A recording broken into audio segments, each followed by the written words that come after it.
Hey, how you doing? How your mama doing? How your cousin doing? How your stepfather doing? How the man at the grocery store doing? Y'all know who the hell it is. It's your girl being Mel with Word on the Street.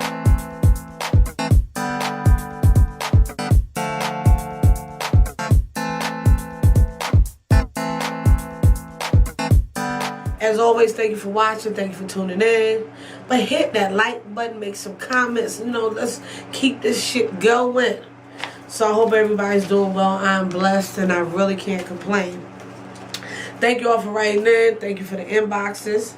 You keep tuning in. We're going to keep this thing going. Now, someone asked me if I had a patient who wanted me to turn my hair while he or she euthanized himself, what would you do?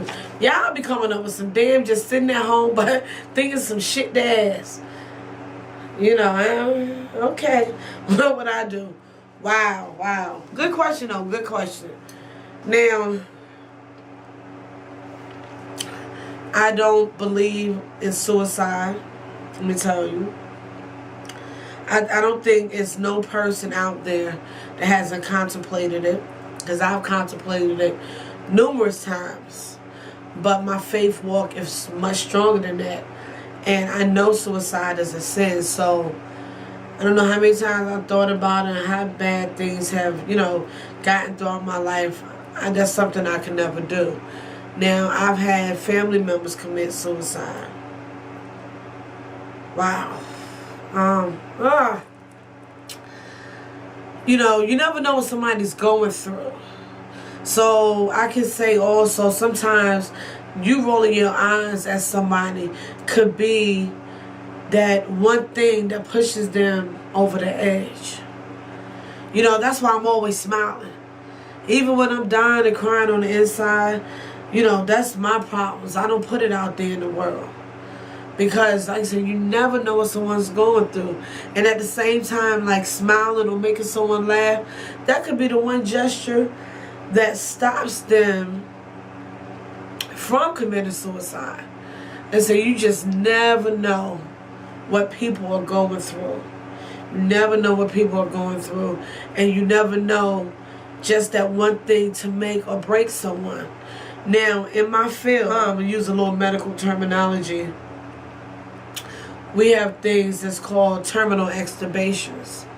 So, a terminal extubation is when you take someone off the respirator to allow them to die. I've had, staff members that told me they couldn't do it. It was against their religion to do it. And you can force the hand or whatever. Well, you really can't force the hand. But what I'm saying is, I would say, okay, and I would go do it. Even though, I'm the supervisor or whatever. And the reason why I was okay with doing it is this is the family's decision. And me turning off this respirator and taking out that ET tube, if God intends for you to live, guess what? You're going to live. Because I've, terminally extubated patients and have had them go home. But at the same time, I always look at stuff, how I look at it is quality of life. What type of life is having someone that's, they're there, but that's the shell of a person. If they're telling you the person is brain dead, they can no longer eat, think, speak, do anything, to me, is that fair? What are you holding on to? So, with anything, I say you have to pray about it. Now, could I turn my head to answer your question and let somebody else do it? Wow. I couldn't. Nah. I couldn't. I couldn't be party to that. I couldn't be party to that because, you know what? It's never really that bad. Oh, y'all got me emotional and stuff. Just sitting here thinking, wow, it's never that bad. It's never that bad. And it could always be worse. it could always be worse, you know. Sometimes you sit here and complain and you can't get your hair done. You know, please, there's somebody out there that can't even buy their baby no milk. You mad because you can't get the newest Jordans. Somebody out there that just wish they had a pair of shoes. So, I couldn't do that. And to go off the subject, I say to everybody, be encouraged. Be encouraged. You know, it's nothing that my God can't handle. You know, it's nothing that my God can't handle. You know, so don't ever say, Lord, how much more? Don't say that. Say, you know what, Lord, just give me broader shoulders so I can bear it all. I can bear everything that you bring my way. Because see, with God, nothing. When I tell you nothing is impossible, nothing. But see, you got to have faith. You cannot pray and worry.